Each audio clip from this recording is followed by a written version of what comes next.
ขอนิมนต์พระภิกษุสงฆ์สามเณรเจริญพรแม่ชีโยคีคุกเข่าพนมมือ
บูชาพระรัตนตรัยอิมินาสการเรนะอิมินาสการเรนะ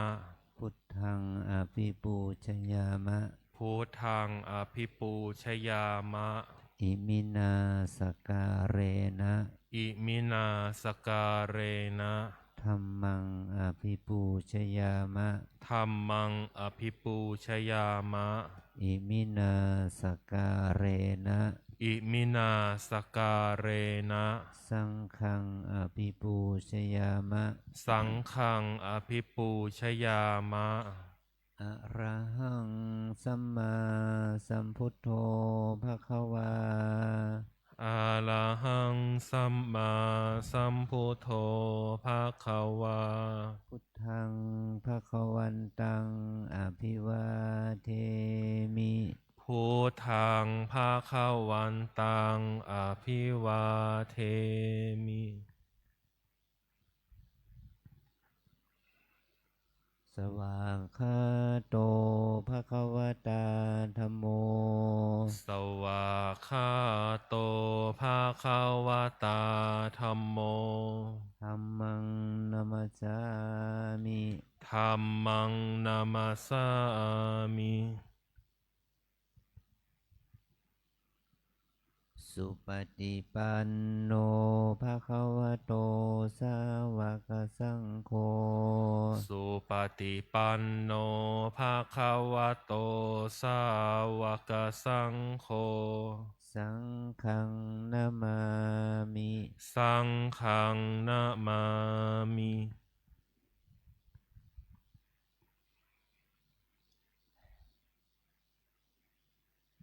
หันนมยังพุทธัสสะภะคะวะโตปุพพาคณมการังกะโรมาเซนะโมตัสสะภะคะวะโตอะระหะโตสัมมาสัมพุทธัสสะนะโมตัสสะภะคะวะโตอะระหะโตสัมมาสัมพุทธัสสะนะโมตัสสะภะคะวะโตอะระหะโตสัมมาสัมพุทธัสสะอัญชลีวันทาอภิวาทอัญชลีวันทาอภิวาทอัญชลีวันทาอภิวาทอัญชลีวันทาอัญชลี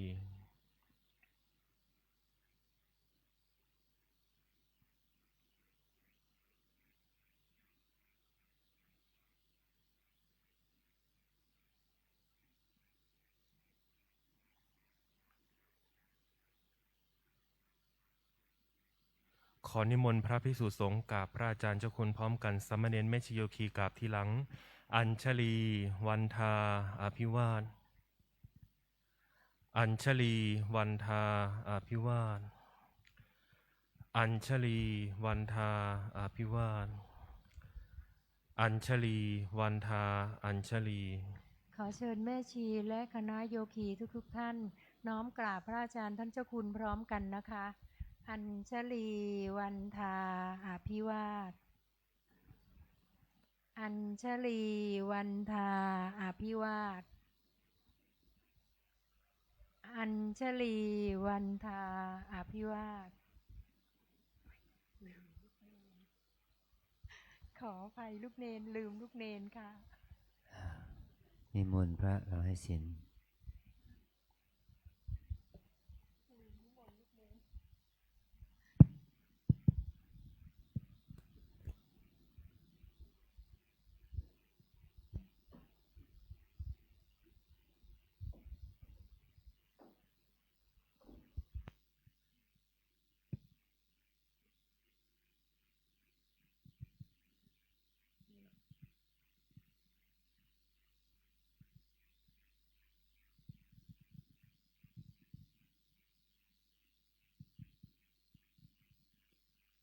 สามเณรทุกรูปกราบพระอาจารย์พร้อมกล่าวอาราธนาศีลพร้อมกันนะครับ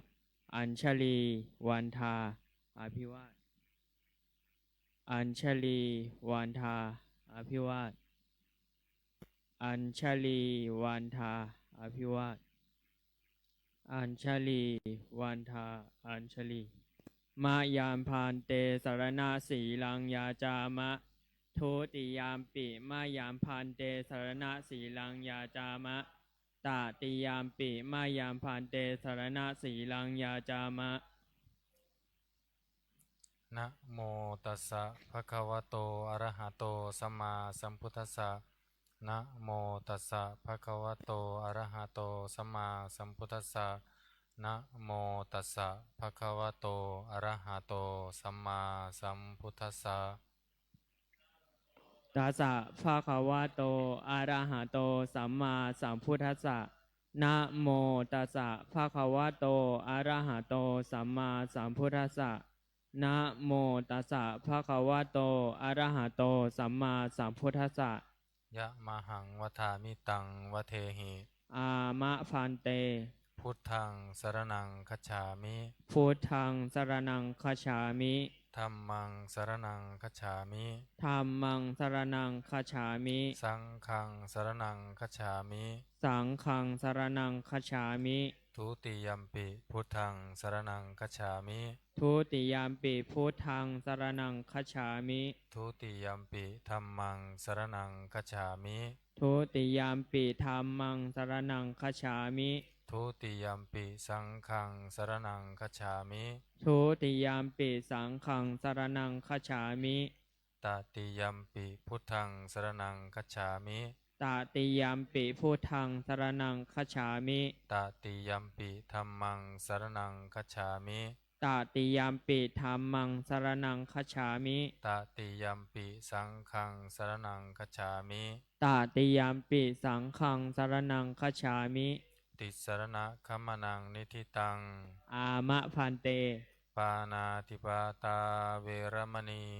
ปานาติปาตาเวรมณี อทินนาทานาเวรมณี อาทินาทานาเวรมณี อพรหมจริยาเวรมณี อาพรหมจริยาเวรมณี มุสาวาทาเวรมณี มุสาวาทาเวรมณี สุราเมระยะมัชฌะปมาทฐานาเวรมณี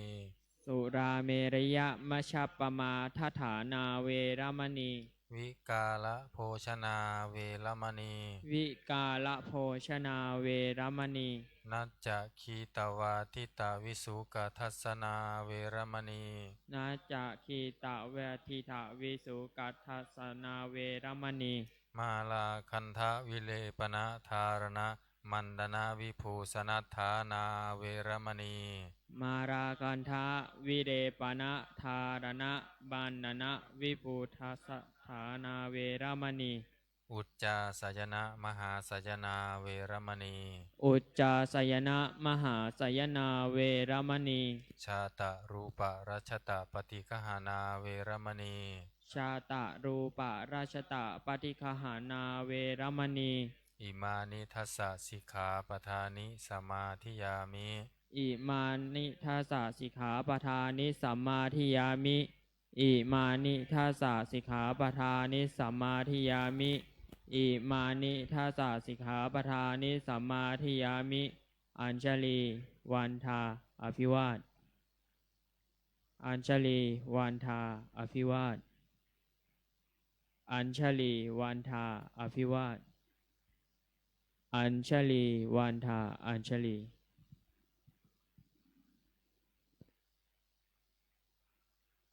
ขอเชิญแม่ชีและโยคีทุกๆท่านนั่งคุกเข่ากราบพระสมาทานศีล 8พร้อมกันนะคะมะยังพันเตติสรณเนนะสหะอัฏฐศีลานิยาจามะทุติยัมปิมายังพันเตติสรณเนนะสหะอัฏฐศีลานิยาจามะตติยัมปิมายังพันเตติสรณเนนะสหะอัฏฐศีลานิยาจามะ นะโมตัสสะภะคะวะโตอะระหะโตสัมมาสัมพุทธัสสะนะโมตัสสะภะคะวะโตอะระหะโตสัมมาสัมพุทธัสสะนะโมตัสสะภะคะวะโตอะระหะโตสัมมาสัมพุทธัสสะ นะโมตัสสะภะคะวะโตอะระหะโตสัมมาสัมพุทธัสสะนะโมตัสสะภะคะวะโตอะระหะโตสัมมาสัมพุทธัสสะนะโมตัสสะภะคะวะโตอะระหะโตสัมมาสัมพุทธัสสะ พุทธังสรณังคัจฉามิ พุทธังสรณังคัจฉามิ ธัมมังสรณังคัจฉามิ ธัมมังสรณังคัจฉามิ สังฆังสรณังคัจฉามิ สังฆังสรณังคัจฉามิ ทุติยัมปิพุทธังสรณังคัจฉามิ ทุติยัมปิพุทธังสรณังคัจฉามิ ทุติยัมปิธัมมังสรณังคัจฉามิ ทุติยัมปิธัมมังสรณังคัจฉามิ ทุติยัมปิสังฆังสรณังคัจฉามิ ทุติยัมปิสังฆังสรณังคัจฉามิ ตติยัมปิพุทธังสรณังคัจฉามิ ตติยัมปิพุทธังสรณังคัจฉามิ ตติยัมปิธัมมังสรณังคัจฉามิ ตติยัมปิธัมมังสรณังคัจฉามิ ตติยัมปิสังฆังสรณังคัจฉามิ ตติยัมปิสังฆังสรณังคัจฉามิ ติสรณะขมนังนิธิตัง อามะพันเต ปานาติปาตาเวระมณีสิกขาปะทังสมาธิยามิ ปานาติปาตาเวระมณีสิกขาปะทังสมาธิยามิ อทินนาทานา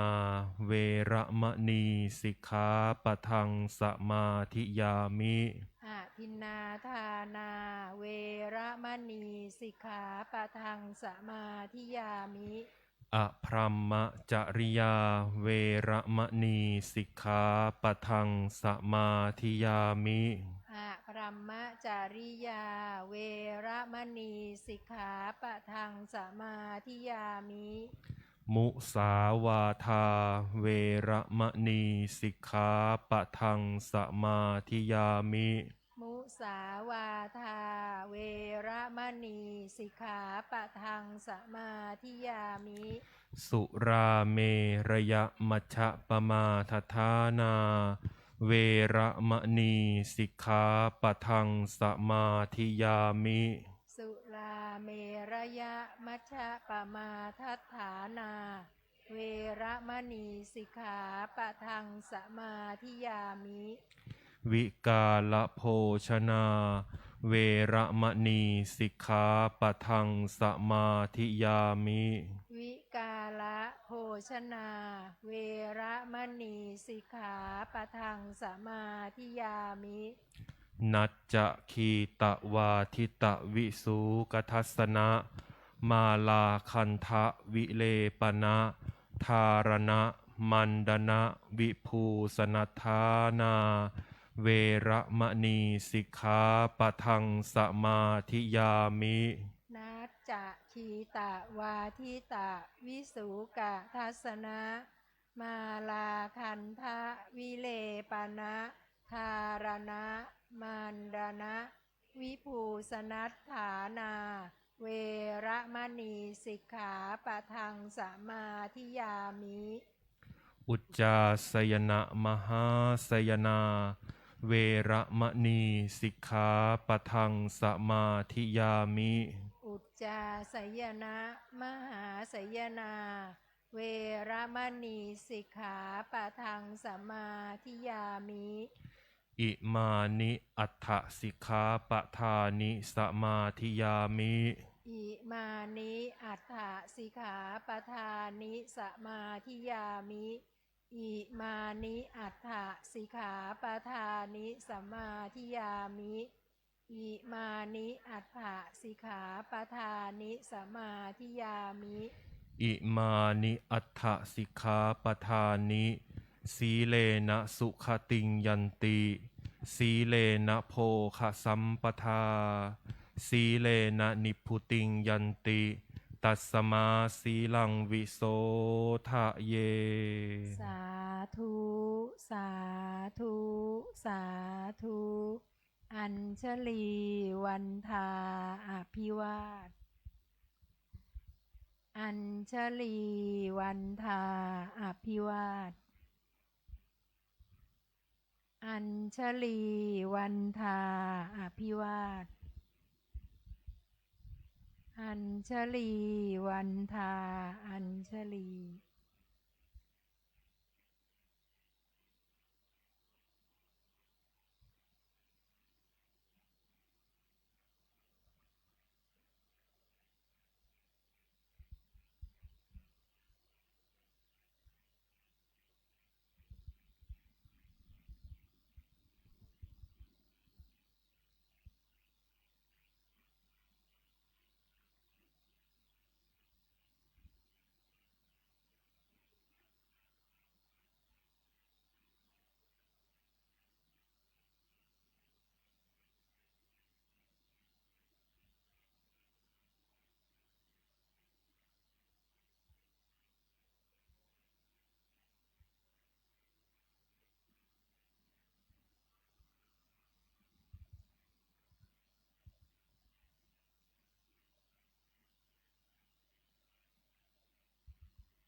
ติ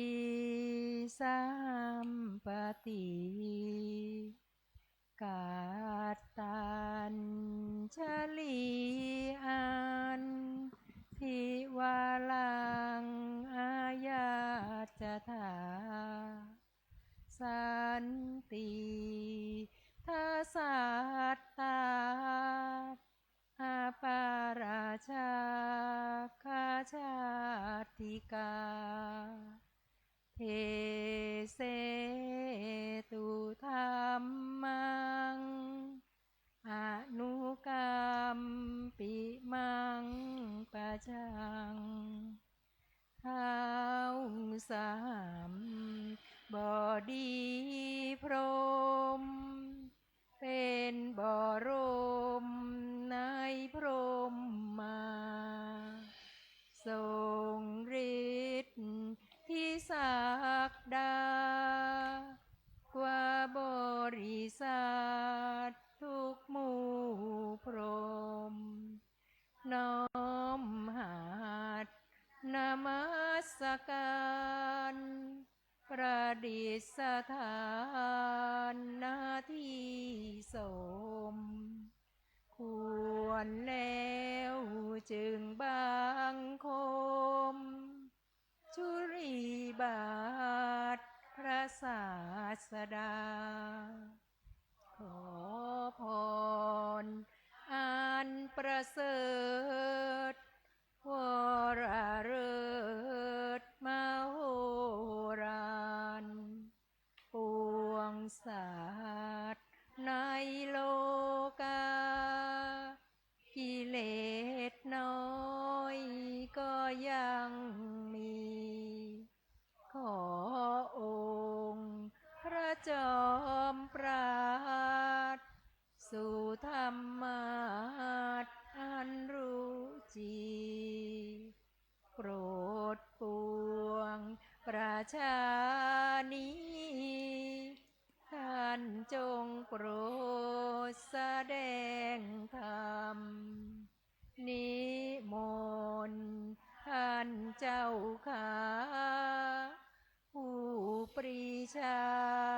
อันเลิศล้ำโปรดแสดงพระสัทธรรมเทศนาปวา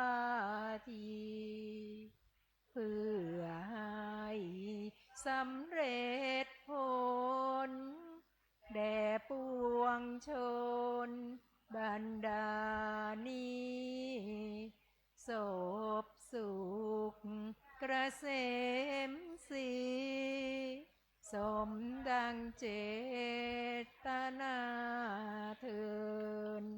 อาราธนังกโรมา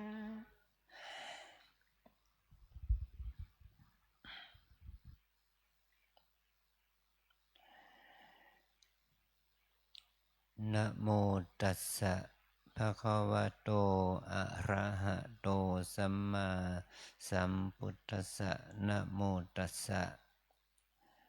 ภะคะวะโตอะระหะโตสัมมาสัมพุทธัสสะ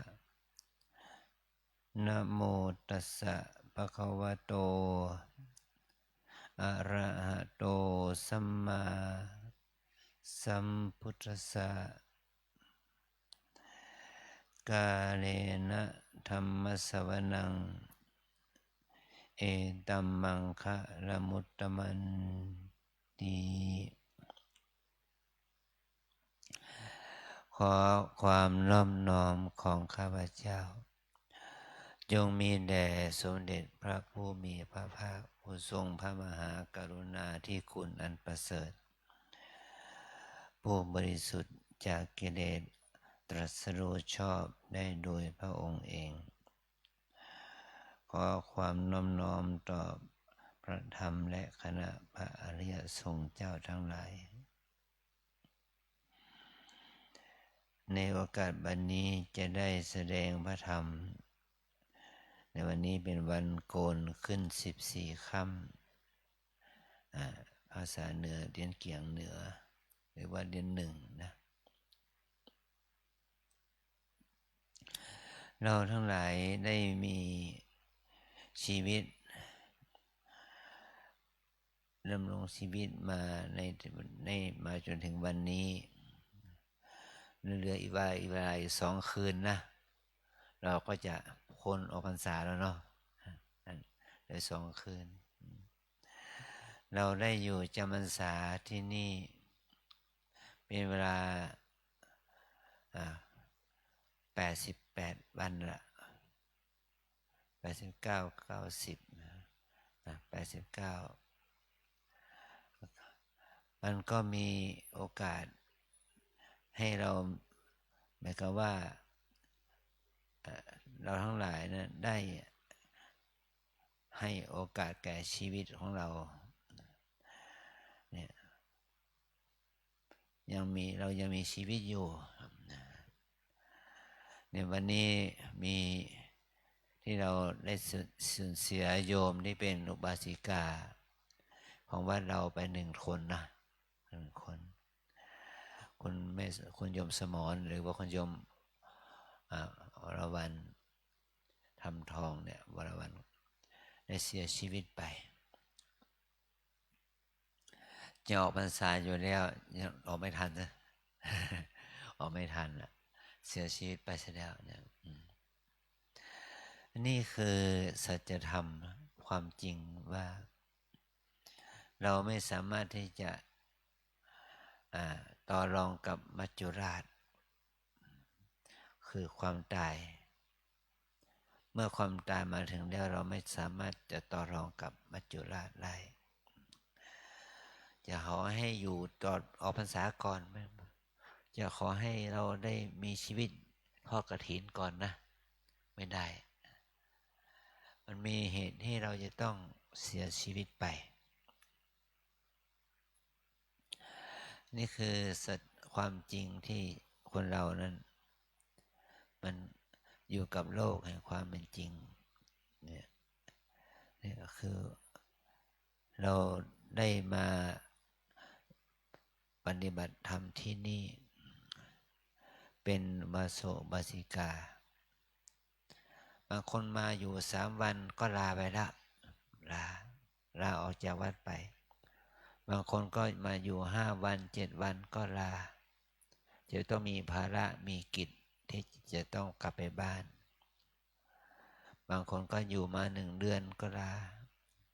เพราะมีกิจธุระข้างนอกคนที่อยู่ได้ทั้ง3 เดือนหรือดูทั้งปี5 ปี10 ปีเนี่ยถ้าเรามีโอกาสอย่างนั้นแต่ถ้าเรามีศรัทธาในการอยู่กับในการเป็นอยู่ด้วยความรู้สึกเป็นสุขกับการได้ทำบุญนะถือว่าเป็นการหาได้ยากมีศรัทธาที่จะปฏิบัติธรรมด้วย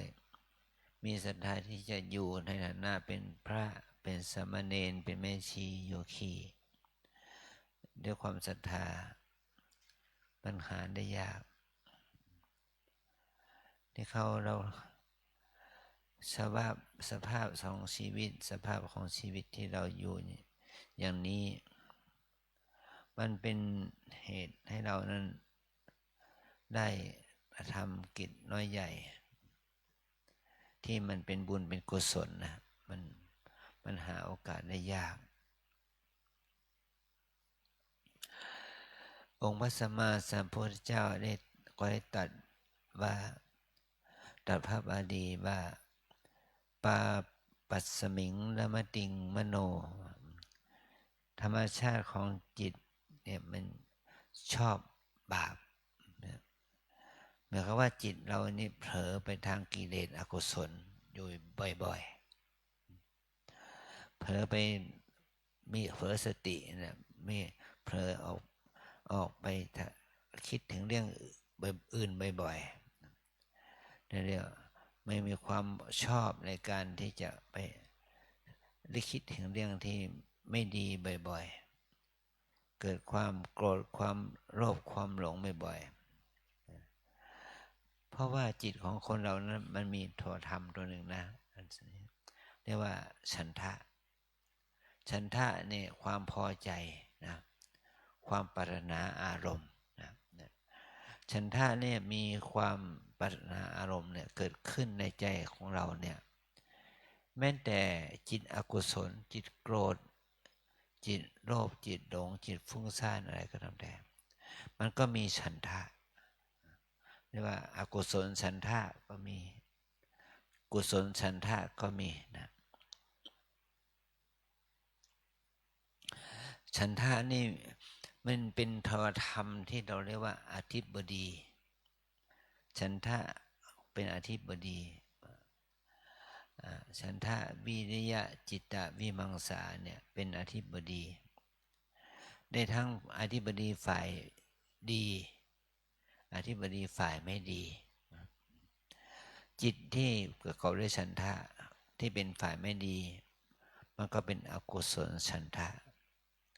ถ้าประกอบกับจิตที่เป็นกุศลจิตที่เป็นฝ่ายดีก็เป็นกุศลฉันทะแต่ถ้าฉันทะวิริยะจิตตวิมังสา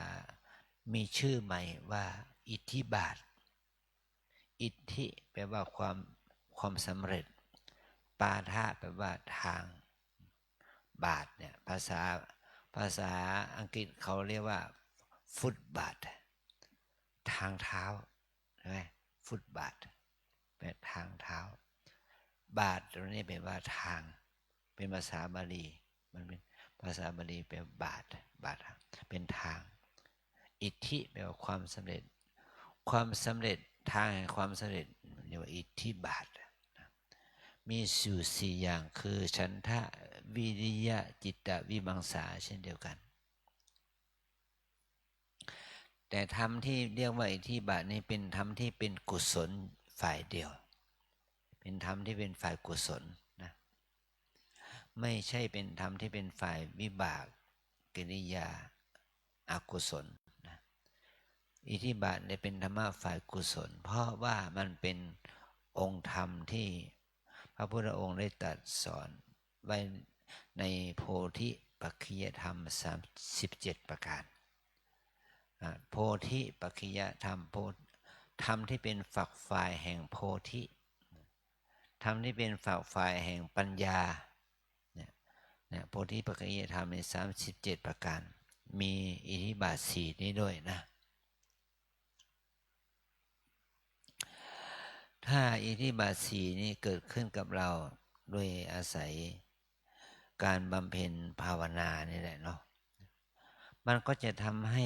จิตใจของเราเนี่ยมีความศรัทธาอย่างแรงกล้ามีความศรัทธาต่อตนเองนะมีความเลื่อมใสศรัทธาต่อตัวเราเองเมื่อเรามีความศรัทธาเลื่อมใสตัวเราเองแล้วเราจะไม่หวั่นไหวทำไมนะมันจะไม่หวั่นไหวไปกับกระแสของอารมณ์ภายนอกอารมณ์โลกนะเพราะว่าศรัทธาที่เกิดจากฉันทะอันเป็นตัวธรรมในทางที่ดีเนี่ยมันก็เป็นศรัทธาที่เรามีความตั้งมั่นเมื่อเรามีความศรัทธาตั้งมั่นในทางที่ดีเนี่ยศรัทธาตรงนี้ก็จะทำให้เราน้อมไปในทางที่จะดับทุกข์ดับกิเลสเป็นต้นนะ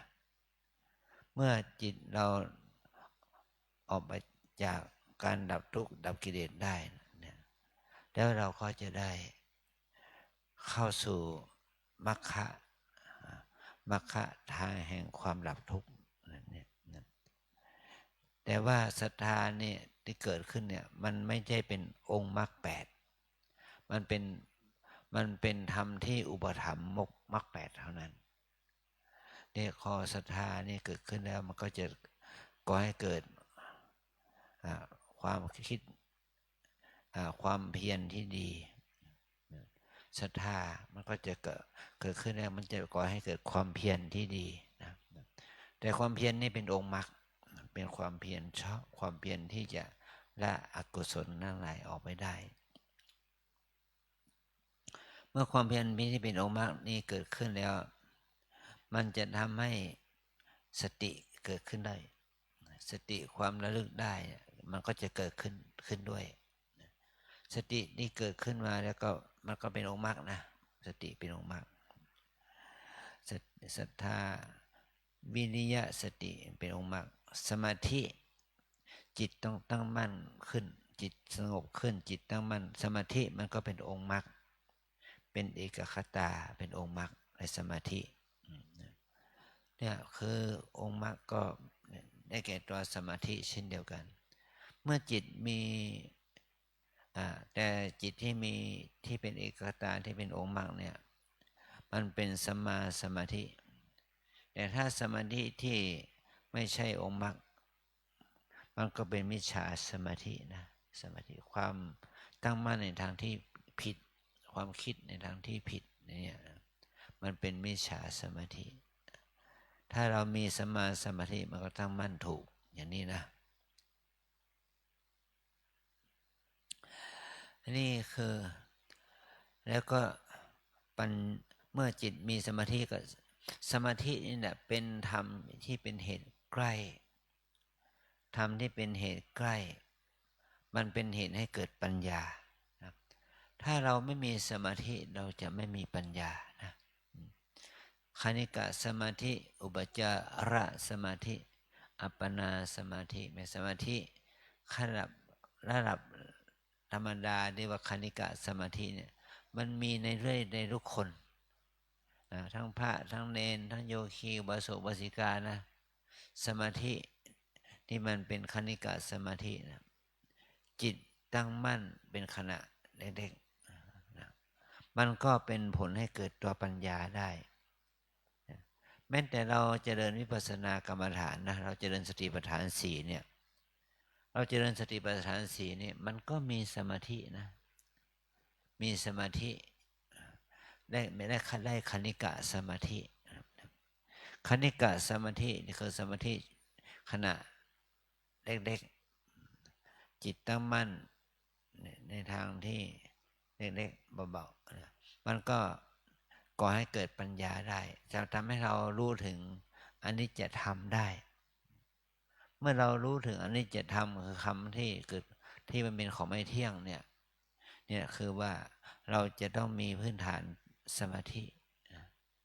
เป็นสมาธิชั่วขณะเนี่ยก็ก่อให้เกิดความรู้เรื่องของอนิจจังอนิจจธรรมได้แต่ถ้าจิตมันมีคณิกะสมาธิที่มีกำลังล่ะคณิกะสมาธิที่มีกำลังก็เหมือนกับว่าเราปฏิบัติกรรมฐานแนวกรรมฐานของเรานะเราสามารถตั้งจิตมั่นอยู่กับองค์ภาวนาได้ตลอดชั่วโมงอย่างนี้เป็นต้นนะ2 ชั่วโมง3 ชั่วโมงจิตใจเราก็ไม่บั่นไหวไปกับเรื่องอื่นอยู่กับองค์ภาวนาพองยุบนั่งถูกกำหนดไปเรื่อยมีปีติมีความเพลิดเพลินกับองค์ภาวนานั่นแหละมันก็เป็นคณิกะสมาธิที่มีกำลังสมาธิที่มีกำลังอย่างนี้แหละมันจะทำให้ปัญญาสามารถที่จะรู้เท่าทันรู้เห็นเท่าทันตามเป็นจริงได้เมื่อปัญญาเรารู้เท่าทันอารมณ์ตามเป็นจริงได้นะมันก็จะทำให้เรานั้นได้รู้รูปนามเนี่ยความรู้ความเกิดดับของรูปนามเนี่ยได้ชัดเจนขึ้นนะเนี่ยถ้าเราฝึกให้สมาธิของเรามั่นคงขึ้นกว่านั้นสมาธิที่มันมั่นคงขึ้นกว่านั้นมันก็จะทำให้เราได้วิปัสสนาญาณชั้นสูงขึ้นทำให้เราเห็นหรือเข้าใจสภาวะธรรมต่างๆได้ชัดเจนขึ้นเมื่อเราเข้าใจสภาวะธรรมได้ชัดเจนขึ้นเราจะได้เข้าเบื่อธาตุขันธ์ได้ชัดเจนขึ้นอยากดูดอยากพ้นอยากธาตุขันธ์อยากดูดอยากพ้นความของ เมื่อเราหยุดพ้นจากความยึดมั่นถือมั่นในธาตุในขันธ์นี้ให้มันชัดเจนขึ้น จิตมันก็จะปล่อยวางความยึดมั่นในรูปในนามในธาตุขันธ์นี้มากยิ่งขึ้นเมื่อจิตมันปล่อยวางมากขึ้นมันก็จะทำให้เกิดตัวพระธรรมให้เกิดความมีกำลังที่จะทำให้เรานั้นได้ปล่อยวางธาตุขันธ์นี้เมื่อเราปล่อยวางเมื่อสภาพจิตนั้นได้เข้าถึงความปล่อยวางได้มากขึ้นมันก็ทำให้ตัวปัญญาญาณที่เกิดขึ้นนั้นได้เข้าถึงความเป็นจริงว่าความเป็นจริงของชีวิตเนี่ยว่าที่เราเคยยึดมั่นถือมั่นในความเป็นจริงของชีวิตที่ในทางที่ผิดนะครับรู้ผิดคิดผิดเห็นผิดมันก็จะทำให้เรารู้ถูกคิดถูกเห็นถูกเกิดขึ้นมาอันนี้การที่เราจะเจริญวิปัสสนาเนี่ยมันไม่ใช่ว่ามันจะพัฒนาได้โดยง่ายมันต้องใช้เวลาในการพัฒนาเมื่อเราใช้เวลาพัฒนาขึ้นมาแล้วมันก็เป็นเข้าถึงเรียกว่ามีอุปนิสัยมีอินทรีย์แก่กล้ามีอุปนิสัยเมื่ออินทรีย์แก่กล้าขึ้นอุปนิสัยแก่กล้าขึ้นแล้วมันก็จะทำให้เรานั้นได้เข้าถึงความดับทุกข์ได้ถือว่าเข้าถึงพระนิพพานได้เนี่ยอันนี้คือความที่เราได้ปฏิบัติเนี่ยที่เราได้ภาวนาเนี่ยมันไม่ใช่จะได้ผลสำเร็จได้โดยง่ายมันต้องใช้ความเพียรความอดใส่ใจอย่างยิ่งยวดมันจึงจะทำให้เราเข้าถึงคุณธรรมเบื้องสูงขึ้นได้นะตัวปัญญาของพระสัมมาสัมพุทธเจ้าตัวปัญญาของพระปัจเจกพุทธเจ้าปัญญาของพระอัครสาวกพระมหาสาวกนะมันมีปัญญาที่เยี่ยมยอดทีเดียวที่ท่านได้บรรลุถึงธรรมเนี่ยมันไม่ใช่ปัญญาขั้นธรรมดาเหมือนกับที่เรากินยาเราสัญญาเนี่ยยา1 เม็ดก็มีตัวยากี่มิลลิกรัมนั่นแหละเนาะถ้ายามันมีสารมียามีเคมีมีตัวยาที่สูงเรากินครึ่งเม็ดเรากิน1 เม็ดมันก็เพียงพอที่จะระงับโรคภัยไข้เจ็บได้นี่ยานั้นเม็ดใหญ่แต่ว่ามีตัวยาน้อยที่ว่ามีกี่มิลลิกรัมล่ะ10 มิลลิกรัม50 มิลลิกรัม100 มิลลิกรัมอย่างเนี้ยมันก็มีตัวยาน้อยแต่ต้องมีปริมาณของผงแป้งอะไรอย่างนี้มันมากแต่ตัวยามันน้อยมันก็กินเท่าไหร่ก็ไม่รู้จักหายจากโรคเนี่ยนะเนี่ยถ้าเราได้ยาที่มีปริมาณยามากตัวยามันก็แรงก็กินน้อยก็ปริมาณน้อยแต่ก็จะทำให้เราหายจากโรคภัยไข้เจ็บอันนี้ให้เราถือว่าเราจะต้องหาองค์ประกอบขององค์ประกอบที่เกิดที่ตัวยานั้นมีปริมาณเท่าไหร่เนี่ยถ้าเราได้กินยาที่มีองค์ประกอบของยามีปริมาณมากก็จะทำให้เราหายจากโรคภัยไข้เจ็บได้โดยง่ายนี่การปฏิบัติธรรมเนี่ยที่เราได้มาฝึกนั้นที่นี่เรามาฝึกเพื่อให้เราได้เรียนรู้ความจริงของชีวิตเมื่อความจริงของชีวิตมันเกิดขึ้นกับเราแล้วมันจะทำให้เรานั้นได้ประโยชน์นะได้ประโยชน์ เนี่ยความที่เราได้ประโยชน์จากความจริงของชีวิตเนี่ยมันตอบโจทย์คือตอบปัญหาหรือว่าตอบวิบากหรือตอบทุกข์ของเราได้เหมือนกับยาที่เรากินแล้วเนี่ยมันกินทำให้เชื้อโรคตายได้นี่เราก็จะสามารถที่จะเข้าถึงความสำเร็จแห่งการปฏิบัตินี้ได้โดยง่ายนะก็เพราะเหตุนี้นะเราจึงต้องใส่ใจเราจะต้องใส่ใจในการที่จะได้ประพฤติธรรมปฏิบัติธรรมเนี่ยเนาะเราต้องใช้เวลาในการใส่ใจดูตัวเองใส่ใจในการภาวนานะเมื่อเราได้ใส่ใจภาวนามากยิ่งขึ้นนะ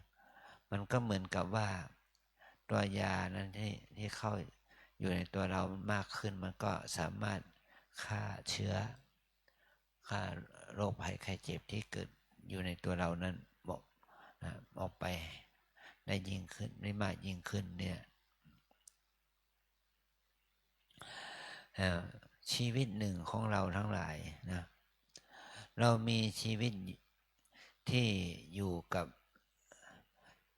เรามีชีวิตที่อยู่กับโลกแห่งความเป็นจริงที่เป็นปัจจุบันชีวิตนี้ก็จะทำให้เรานั้นได้รู้จักคุณค่าของตัวเองแต่เราจะต้องไม่หลงตัวเองนะอวิชชามันตัวทำให้เราหลงเนี่ยหลงรู้ในสิ่งที่ไม่ควรรู้สิ่งที่ควรรู้ก็ไม่รู้เรียกว่าเราเรียกว่าอวิชชารู้ในสิ่งที่ไม่ควรรู้สิ่งที่ควรรู้ก็ไม่รู้อย่างนี้นะเราทั้งหลายหลายคนรู้ในสิ่งที่ไม่ควรรู้นะสิ่งที่ควรรู้เรากลับไม่รู้เนี่ยว่าเนี่ยคืออวิชชาโมหะเนี่ยเมื่อเรารู้ในสิ่งที่ไม่ควรรู้สิ่งที่ควรรู้เราไม่รู้เนี่ยมันก็จะทำให้เราเกิดความหลงหลงว่าสิ่งที่เราหลงนั่นก็เราไปหลงยึดว่ามันเป็นอนิจจังเป็นนิจจังจากที่เป็นทุกขังมันเป็นสุขังจากที่มันเป็นอนัตตามันเป็นอัตตานะมันไปรู้ผิดว่าสิ่งที่เป็นของไม่งามมันก็ไปรู้ว่ามันเป็นของสวยงามอย่างนี้นะเรียกว่าเรารู้ในทางที่ผิดจากที่มันเป็นอนิจจังทุกขังอนัตตาเป็นอสุภะมันก็รู้ตรงข้ามกัน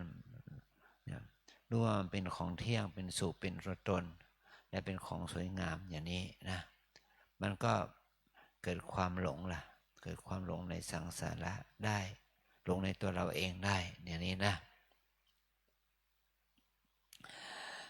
ก็หวังว่าเราทั้งหลายเนี่ยเรามาอยู่ที่นี่เรามีชีวิตอยู่ที่นี่นะเราจะให้เราเป็นคนที่มีค่าอย่างไรนะเมื่อเรารู้ชีวิตนี้มีค่าเราก็จะรู้จักคุณค่าของชีวิตในทางที่ก่อให้เกิดความดับโลภโกรธหลงออกไปจากใจเราได้นะเมื่อเราละความโกรธโลภหลงออกไปจากใจเราได้นั่นแหละมันจะเห็นคุณค่าของชีวิตนะว่าในชีวิตนี่เป็นสิ่งที่ไม่แน่นอนมันจะต้องมีความแก่เจ็บตายเป็นของธรรมดา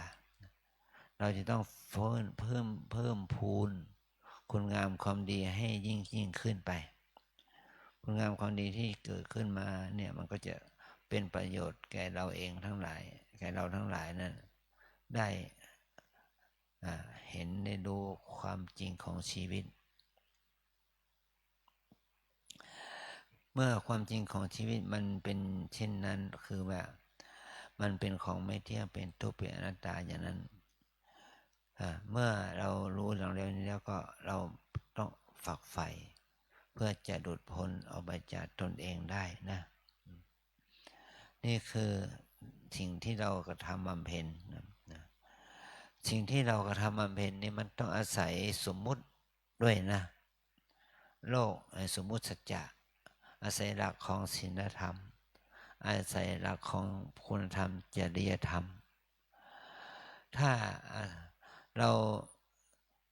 เหมือนกับว่าเราเอาปุ๋ย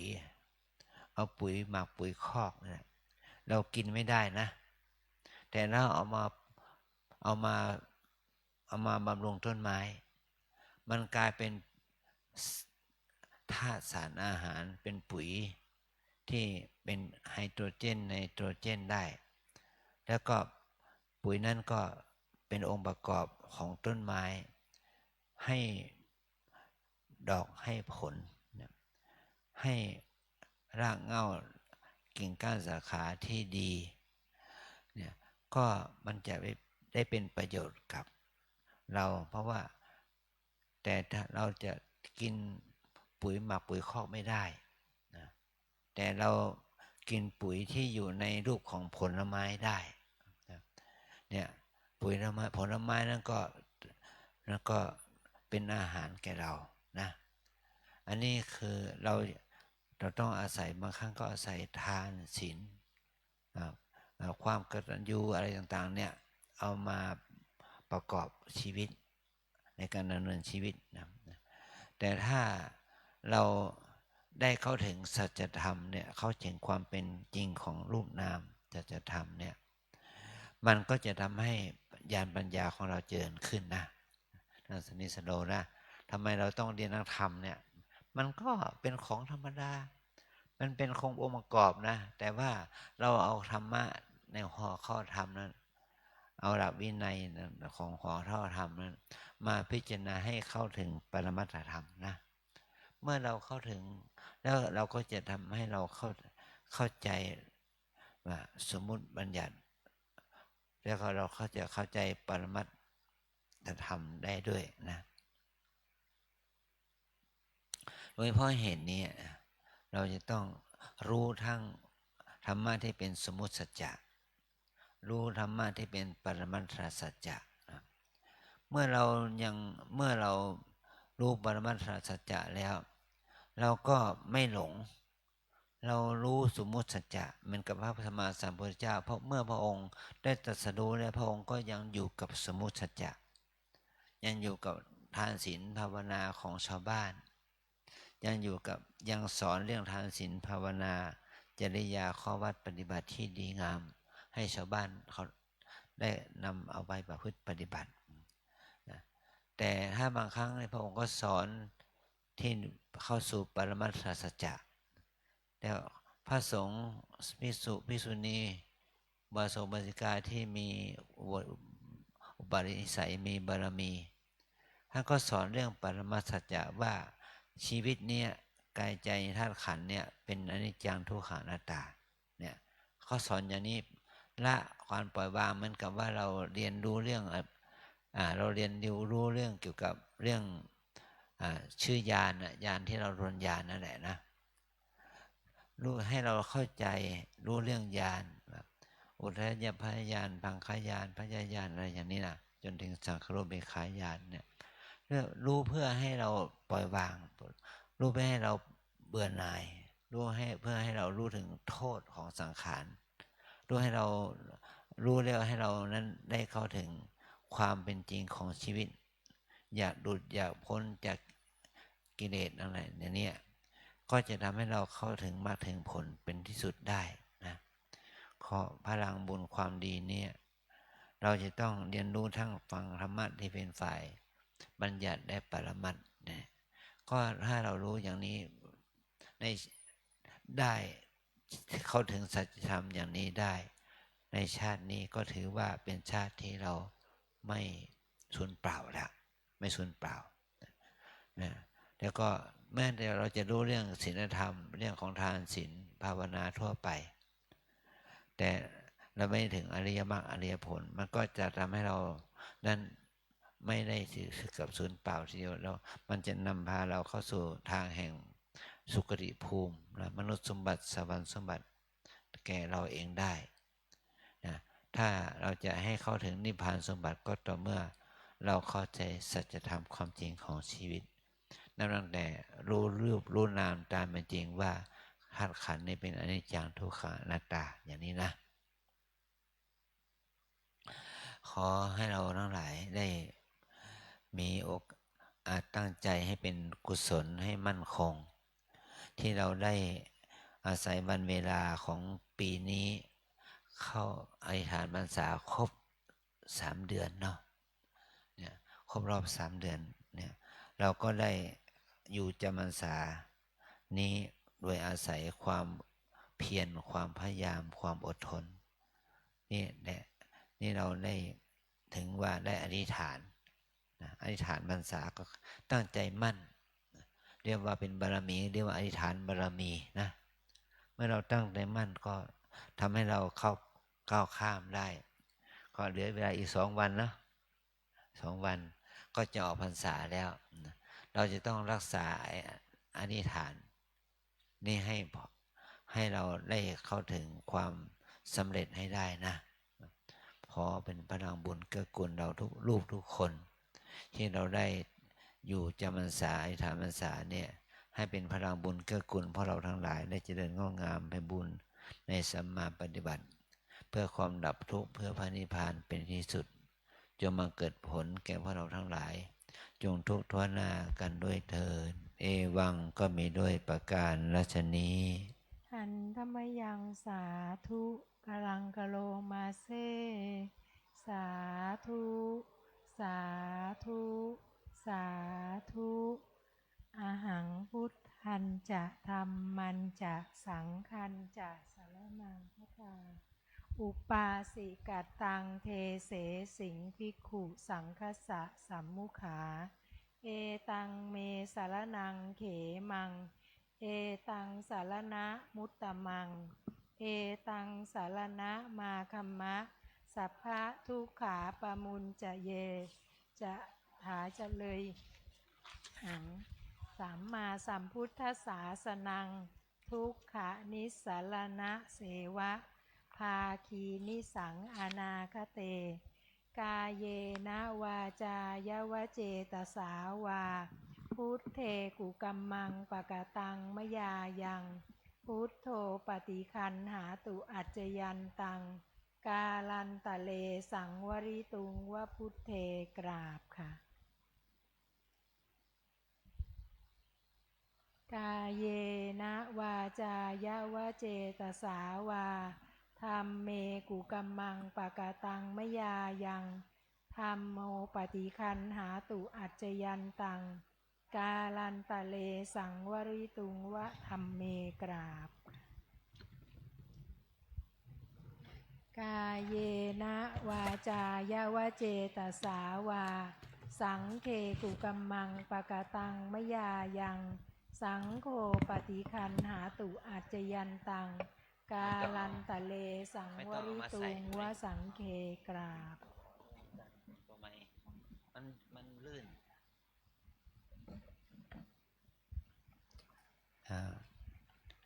วันนี้เป็นวันโกนแรกของเดือนตุลา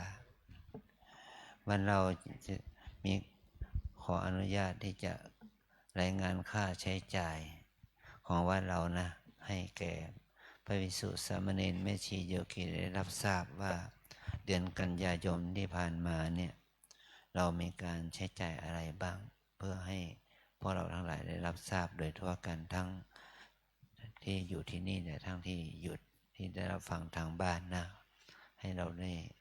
ขออนุญาตเวลาให้ฝ่ายเลขาท่านได้รายงานค่าใช้จ่ายของเดือนกันยายนให้พวกเราได้รับทราบนะขอโอกาสพระภาวนาธรรมภิราชเจ้าวาดวรเปิงตโปธารามพระเถรานุเถระสัมมเนรแม่ชีโยคีทุกรูปทุกท่านนะครับ วันนี้ขอโอกาสอ่านรายงานรับจ่ายประจำเดือนกันยายนปีพุทธศักราช2568นะครับของวัดร่ำเปิงจะมีอยู่3บัญชีนะครับบัญชีแรกนี่จะเป็นบำรุงวัดอันที่2ก็จะเป็นบัญชีกองทุนบำรุงศาสนธรรมนะครับและอันสุดท้ายก็จะเป็นบัญชีซุ้มวัตถุมงคล เหรียญที่ระลึกเพื่อโครงการบูรณะหอพระไตรปิฎกนะครับบัญชีแรกนะครับบัญชีบำรุงวัดรายรับในเดือนกันยายน 2568 มีดังต่อไปนี้ รับจากคณะศรัทธาทั่วไป 46,324 บาทรับจากผู้ปฏิบัติธรรมชาวไทย 139,619 บาทรับจากผู้ปฏิบัติธรรมอาคาร80 ปี 33,085 บาทรับจากผู้ปฏิบัติธรรมชาวต่างประเทศ 62,137 บาทบูชาผ้าไตรและอัฐบริขาร 7,500 บาทบำรุงพระพุทธในพิธีอุปสมบทลาสิกขา 900 บาทเปิดตู้ทำบุญค่าซักผ้า 1,800 บาทตู้ดอกไม้เวียนเทียน 5,893 บาทดอกไม้ในงานพิธีอุปสมบทลาสิกขา 200 บาทเปิดตู้บริจาคบนวิหารศาลาชนพรมนาและสำนักงานวัด 15,577 บาทรับจากสมบูชาชุดสังฆทาน 11,957 บาทตู้บริจาคค่าน้ำดื่ม 1,396 บาทตู้สำนักงานฝ่ายต่างประเทศ 1,603 บาทตู้บริจาคห้องสุขาหลังวัด 680 บาทรับจากร้านค้าสวัสดิการโครงการสัมมาชีพ 438,302 บาทรับจากคณะศรัทธาเงินโอนที่ไม่ประสงค์ออกนาม 1,596 บาท 15 สตางค์รับจากกองทุนสวัสดิการสงฆ์ 15,600 บาทรับจากกองทุนสวัสดิการแม่ชี 15,000 บาทรับจากการขายยางพาราอำเภอแม่แตง 15,805 บาทรับจากคณะสงฆ์เพื่อสนับสนุนงานธรรมสัญจรวิปัสสนาสัญจร 100,000 บาท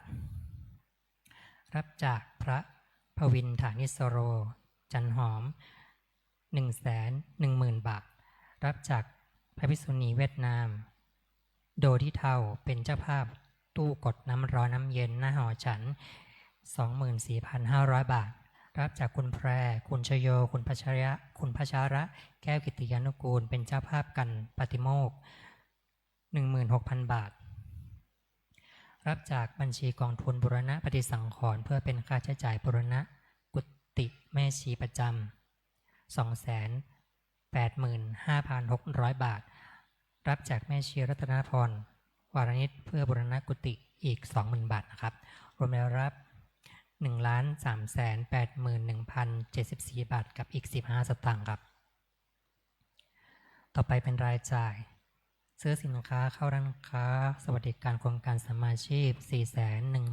417,510 บาท 78 สตางค์ส่วนต่างรายรับจากร้านค้าสวัสดิการโครงการสัมมาชีพนำเข้าโครงการบูรณะหอพระไตรปิฎก 27,791 บาท 22 สตางค์เข้าอุปกรณ์ประปาและระบบน้ำ 26,255 บาทค่าน้ำดื่มและน้ำแข็ง 17,400 บาทค่าน้ำปานะพระภิกษุสามเณร 4,852 บาทค่าโทรศัพท์ภายในประเทศ 364 บาทค่าเช่าสัญญาณอินเทอร์เน็ตเซิร์ฟเวอร์ฐานข้อมูลเว็บค่าบริการสื่อออนไลน์ 5,550 บาท 09 สตางค์ค่าใช้จ่ายอุปกรณ์ไฟฟ้าและงานเกี่ยวกับระบบไฟฟ้า 46,070 บาทค่าส่งจดหมาย144 บาทค่าน้ำมันรถ 3,556 บาทค่าใช้จ่ายและอุปกรณ์เกี่ยวกับรถค่าประกันภัยค่าบำรุงรักษารถยนต์ 41,515 บาท 85 สตางค์ค่ายานพาหนะไปงานต่างๆ 17,824 บาท 82 สตางค์ค่าอุปกรณ์ก่อสร้างทั่วไปปรับปรุงพื้นที่หน้ากุฏิร่วมบุญห้องซักผ้า 15,962 บาทค่าใช้จ่ายและอุปกรณ์ซ่อมบำรุงกุฏิแม่ชีโยคีประจำ 2,280 บาทค่าใช้จ่ายและอุปกรณ์สำนักงานสงฆ์ 7,363 บาทค่าใช้จ่ายและอุปกรณ์สำนักงานแม่ชี 2,385 บาทค่าใช้จ่ายและอุปกรณ์สำนักงานเลขานุการ 9,566 บาท 30 สตางค์ค่าใช้จ่ายและอุปกรณ์ฝ่ายโสตทัศนูปกรณ์ 41,263 บาท 59 สตางค์ค่าใช้จ่ายและอุปกรณ์สำนักงานฝ่ายต่างประเทศ 14,043 บาทค่าใช้จ่ายและอุปกรณ์ซ่อมบำรุงอาคาร80 ปี 9,980 บาทค่าซักผ้า 5,373 บาท ค่าใช้จ่ายและอุปกรณ์ซ่อมบำรุงกุฏิกรรมฐานฝ่ายหญิง 19,395 บาทค่าใช้จ่ายและอุปกรณ์ซ่อมบำรุงกุฏิกรรมฐานฝ่ายชาย 19,092 บาทค่าใช้จ่ายโรงเรียนพระปริยติธรรม 1,530 บาทค่าใช้จ่ายและอุปกรณ์ซ่อมบำรุงหอพระธรรมอุโบสถวิหารศาลาสอบอารมณ์ 14,700 บาททำบุญงานบุญต่างๆงานศพงานปล่อยหลวง 65,300 บาทค่าดอกไม้เวียนเทียน 1,580 บาทค่าดอกไม้งานอุปสมบทลาสิกขา 875 บาทค่าดอกไม้งานพิธีต่างๆพวงมาลัยและอุปกรณ์สำหรับศาสนาพิธี 6,266 บาทค่าอุปกรณ์และน้ำยาทำความสะอาดทั่วไป 12,796 บาทค่าจ้างคนขับรถ3คนคนงาน1คน 40,000 บาททำบุญกันพระปฏิโมกข์ 4,000 บาทค่าขนขยะมูลฝอย 2,500 บาทค่าถุงดำใส่ขยะมูลฝอย 2,520 บาทค่ากล้องวงจรปิดติดตั้งเพิ่มเติมที่โรงเรียนพระปริยติธรรมหน้าอุโบสถ 37,500 บาทค่าใช้จ่ายที่ทนายสงฆ์พระแม่แตง 9,020 บาทค่าใช้จ่ายปรับภูมิทัศน์ตัดต้นไม้ที่ตายแล้วนะครับต้นไม้ที่วิปัสสนา 25,990 บาทค่าใช้จ่ายที่ทนายสงฆ์อำเภอเถิน 3,900 บาทค่าใช้จ่ายซุ้มวัตถุมงคล 500 บาทค่าไม้และอุปกรณ์งานไม้ 12,470 บาทค่าแรงช่างไม้งานไม้ซ่อมแซมภายในวัดและสำนักสาขาของวัดลำเปิง 60,000 บาท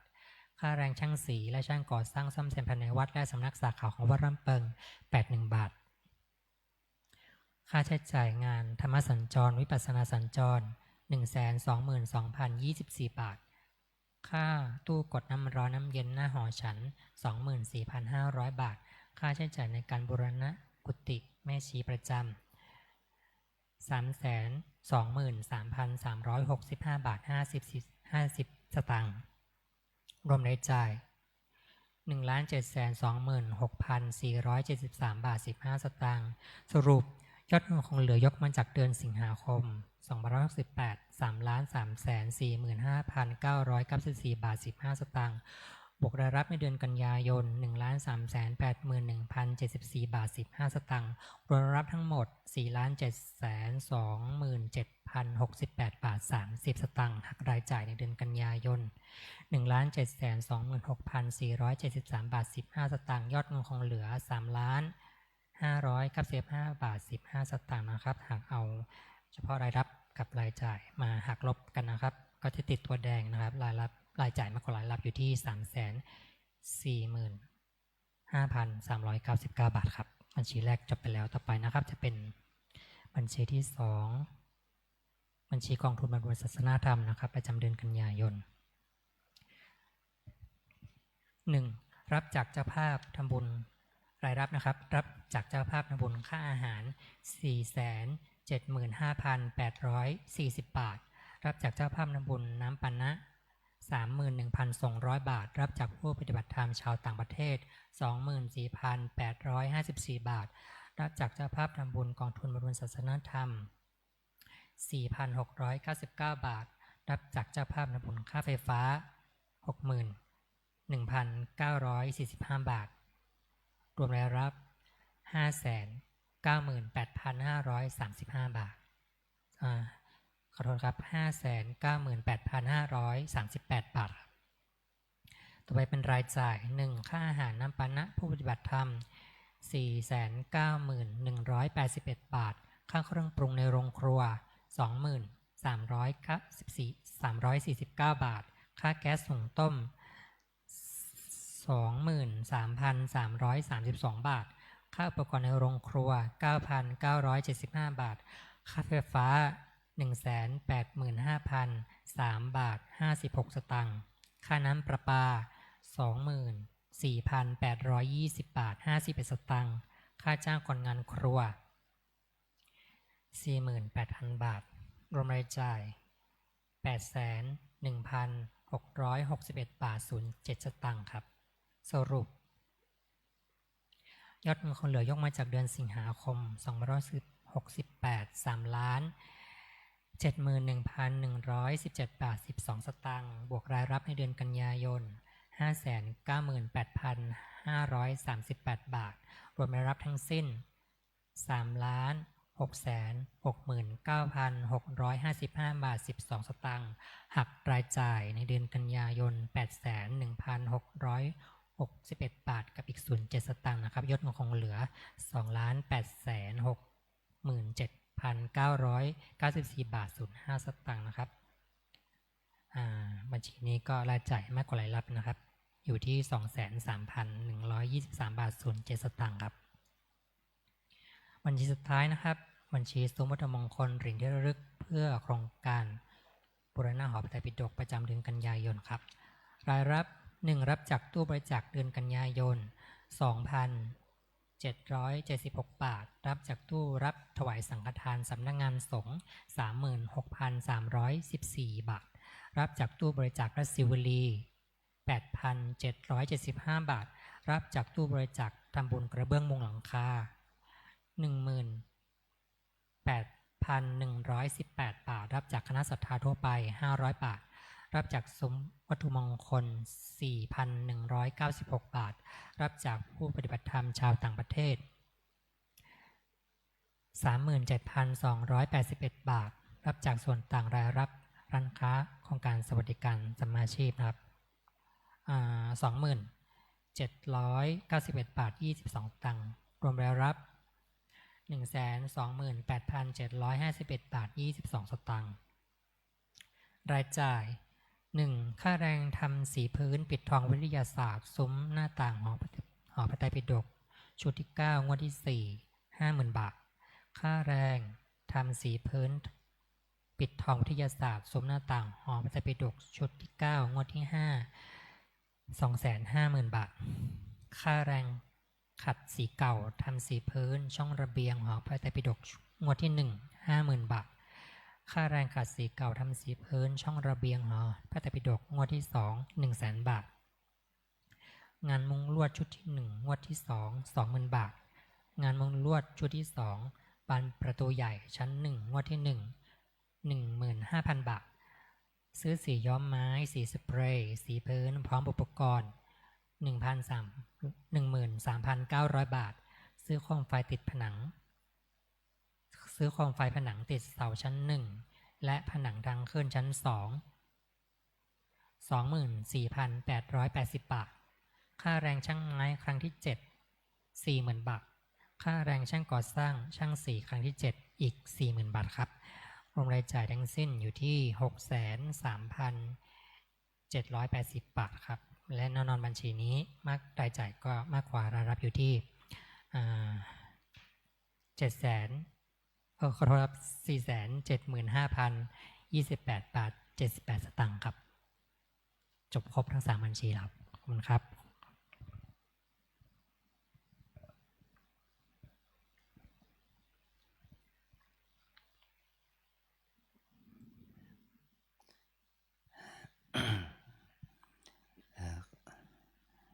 ก็ขออนุโมทนาบุญกับศรัทธาญาติโยมลูกศิษย์สาธุชนญาติโยมทั้งหลายที่ได้อุปถัมภ์วัดลำเพิงเรานะบำรุงวัดเดือนนี้เราได้ทุนอุปถัมภ์จากศรัทธาญาติโยมลูกศิษย์ลูกหาได้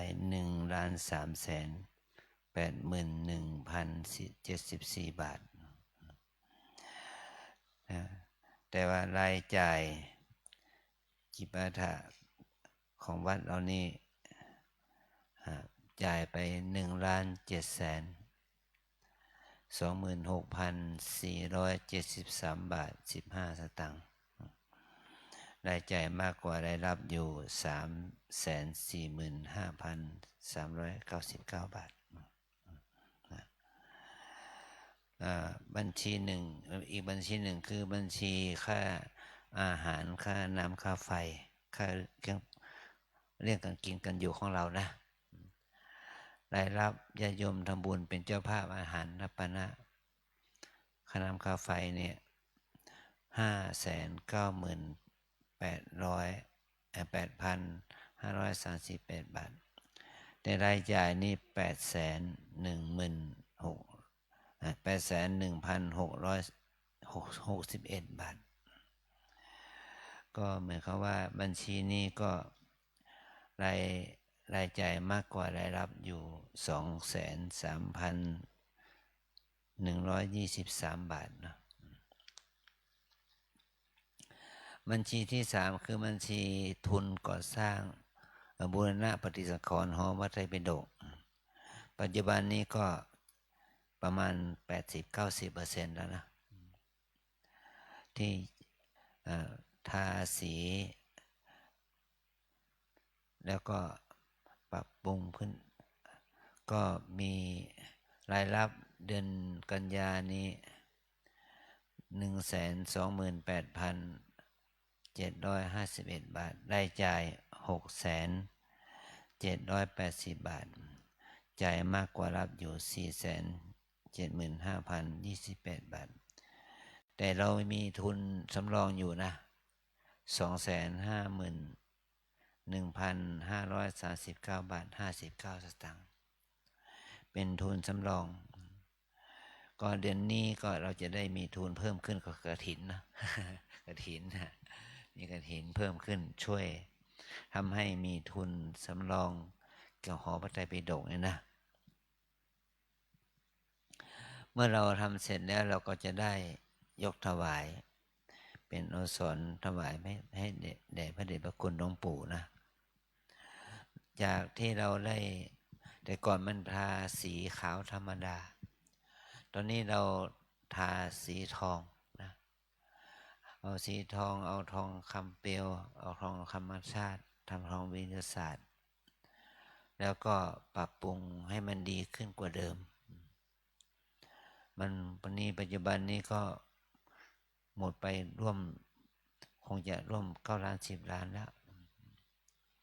เพราะว่าเราจะต้องบูรณะปฏิสังขรณ์มันก็มีคนร่วมทำบุญด้วยแล้วก็มีคนมาสมทบอนุโมทนาด้วยเป็นส่วนน้อยเพราะเป็นงานบูรณะเนาะแต่ส่วนใหญ่เพราะเราก็ต้องเอาเงินสำรองของทุนสำรองของวัดเรานะเพราะมันเมื่อเราทำเสร็จแล้วเราก็เป็นที่ประพฤติปฏิบัติเป็นที่อ่านหนังสืออ่านพระไตรปิฎกต่อไปได้ปัจจุบันนี้เราได้มีความยินดีที่ลูกศิษย์ลูกหาญาติโยมเนี่ยที่มาอุปถัมภ์ก็ขออนุโมทนากับญาติโยมที่เป็นเจ้าภาพลงทานในวันสงกรานต์เราวันกฐินแล้วนะประมาณ50 กว่าเจ้าภาพแล้วเจ้าภาพลงทานลูกศิษย์ลูกหาทั้งไกลทั้งไกลนะประมาณ50 กว่าลงทานแล้วให้แก่เอาให้ญาติโยมที่มาทอดกฐินนั่นแหละมาทานเป็นเจ้าภาพหรือว่าแขกเรือก็มาทำบุญลงทานเนี่ยทุกปีนะเราไม่ได้ออกค่าอาหารเพราะลูกศิษย์ทั้งหลายได้ออกค่าอาหารนะปัจจุบันนี้มีเจ้าภาพกฐินเป็นกองเนี่ยจะประมาณ103เจ้าภาพนะได้ถามเจ้าภาพก็ถือว่าเรตติ้งมันยังดีอยู่เนาะคณะโยศิตุงหาก็ไม่หวั่นไหวยังมาทำบุญกฐินวัดเราอยู่เพราะว่าเราจะได้ช่วยกันหาทุนเป็นทุนบูรณะหอพระไตรด้วยบูรณะหอฉันแล้วก็สร้างหอฉันใหม่ด้วยเนาะเพราะถ้าเราได้สร้างหอฉันได้เรียบร้อยแล้วก็เป็นที่ทานอาหารมันก็จะดีขึ้นนะ แล้วก็มีญาติโยมลูกศิษย์ลูกหาก็จะได้สะดวกขึ้นทุกวันนี้เราก็ถ้าฝนตกเราก็อยู่อาศัยใต้เต็นท์อาศัยใต้ต้นไม้ทานข้าวนะแต่ถ้าเราทำหอฉันเสร็จเนี่ยมันก็จะดีขึ้นนะมันจะทำไม่ไรแล้วก็อาจารย์ก็ถามช่างเขาบอกว่าแปลนแล้วก็ BOQ มันก็บอกว่าจะปีหน้าเนี่ยเราจะขึ้นนะขึ้นปีหน้าเขาแต่ก่อนนี้เราว่า7 ชั้นแต่เราให้เหลือ4 ชั้นชั้นใต้ดินอีก1 ชั้นเป็น5 ชั้นคำนวณดูก็ประมาณทั้งหมดก็ประมาณสัก70 ล้าน70 ล้านตอนนี้เรามีทุนสร้างหอฉันอยู่39 ล้านเศษถ้ารวมกับกฐินปีนี้ก็40 กว่าล้านแล้ว42-43 ล้านได้ก็สามารถเหมือนกันว่าเราได้สร้างโครงสร้างเสร็จทำโครงสร้างเสร็จมันก็จะทำให้งานเราดีขึ้นเนี่ยเพราะว่างานโครงสร้างเรานั้นตอบมันก็จะทำให้ญาติโยมได้เห็นประโยชน์นะแล้วก็ทำหอฉันด้วยทำโรงครัวด้วยทำอาคารปฏิบัติธรรมไปด้วยกันด้วยนะอันนี้คือประโยชน์ของการที่เราได้ทำเพื่อสังคมทั่วไปทั้งคนไทยคนต่างประเทศอย่างที่วันก่อนนี้ที่นักเรียนโรงเรียนมังฟอร์ดวิทยาลัยแผนกประถมเข้ามาบทเป็นสามเณรและศิรเจนีนะเนี่ยเราจะก็ได้ให้การปฏิสถานต้อนรับพระสงฆ์องค์เนรเราก็ช่วยกันแม่ชีโยคีแล้วก็ช่วยกันสิ่งเหล่านี้มันก็จะเป็นปัจจัยให้งานพระศาสนาเรานั้นได้ประโยชน์แก่เยาวชนแก่เด็กนะถือว่าสิ่งที่เราทำเนี่ยเราทำเพื่อให้แก่สังคมไทยเราเลยนอกจากนั้นเนี่ยถ้าเราทั้งหลายถ้าเราได้มีสถานที่ปฏิบัตินะแม้แต่ชาวต่างชาติเขาก็ยังใช้สถานที่นี้มาทำกิจกรรมปฏิบัติธรรมนะถ้าเราได้ร่วมมือกันทำแล้วก็มันก็จะสำเร็จได้โดยไวขึ้นในวันพรุ่งนี้วันออกปวารณาออกพรรษาปวารณาออกพรรษานี้เราจะเมื่อเราออกพรรษาแล้วเรามีการแจกรางวัลแก่พระภิกษุสามเณรแม่ชีโยคีที่สอบนักธรรมอภิธรรมได้นะแล้วก็เป็นวันที่หลังจากวันออกพรรษาแล้วเราก็จะได้มอบปัจจัยให้แก่พระภิกษุสามเณรแม่ชีโยคีเราที่ได้ช่วยงานเราทั้งปีนะเป็นรางวัลสินน้ำใจนะก็จะทำพิธีการมอบของขวัญให้แก่บุคลากรในบ้านเราทุกๆรูปทุกๆคนนะเนี่ยไม่ใช่ว่าเราจะไม่เห็นคุณค่าของคนเรานะคนของเราที่ได้ร่วมกันทำกิจกรรมในโรงครัวหอฉันในสำนักงานกรรมฐานงานอบรมเยาวชนเราต้องให้ความมีสินน้ำใจแก่กันตามฐานะของเรานะ ในวันพรุ่งนี้เช้าเมื่อเราตักบาตรเสร็จแล้วเราก็แจกรางวัลวันการศึกษาแล้วก็แจกให้แก่พระสงฆ์องค์เดชแม่ชีโยคีเราทั่วไปที่ได้ช่วยงานวัดเรานี่นะขอขอแจ้งให้พวกเราทราบให้เราได้ร่วมใจกันมาร่วมกิจกรรมเป็น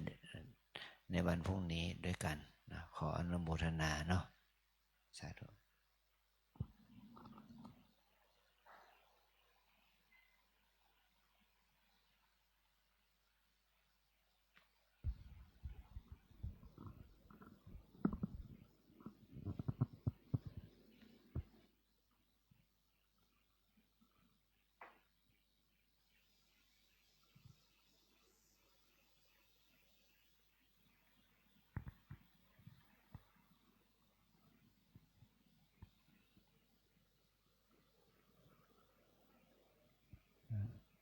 อะระหังสัมมา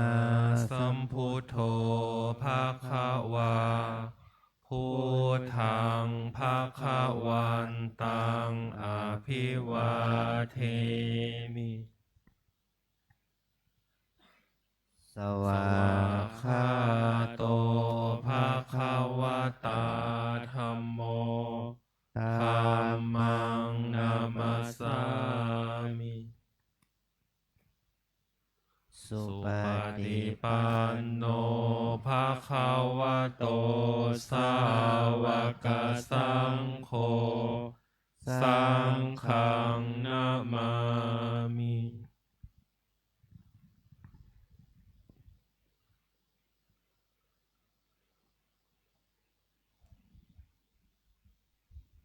เดี๋ยวขอนิมนต์พระภิกษุสงฆ์กราบพระอาจารย์เจ้าคุณก่อนนะ อัญชลีวันทาอภิวาท อัญชลีวันทาอภิวาท อัญชลีวันทาอภิวาท อัญชลีวันทาอัญชลี นิมนต์สามเณรขอเรียนเชิญแม่ชีโยคีทุกท่านกราบพระอาจารย์พร้อมกันนะคะ อัญชลีวันทาอภิวาท อัญชลีวันทาอภิวาท อัญชลีวันทาอภิวาท อัญชลีวันทาอัญชลี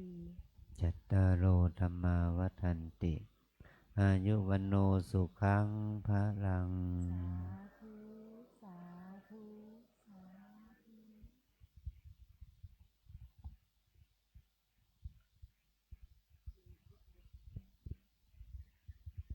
โยคีช่วยปิดหน้าต่างให้ด้วยนะคะ